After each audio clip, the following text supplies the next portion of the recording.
əti buzluqda necə saxlayıram sizlərə göstərmək istədim. Deməli 3 kilo 200 qram ət almışdım. Bir hissəsini tikə götürürəm ki, kartofla arada qızardaram. Qalan hissələrini isə bax belə paketlərə hissə-hissə ayırıram. Paketin içərisinə bax belə nazik şəkildə yığdıqda, buzxanadan çıxaranda ətin buzu, donu tez açılır.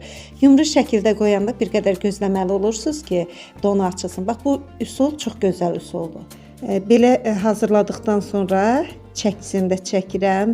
Bəziləri 360, təxminən 400 qram, bir dənəsi 160 qram oldu. Onu da arada spagetti süzəndə istifadə eləyəcəm.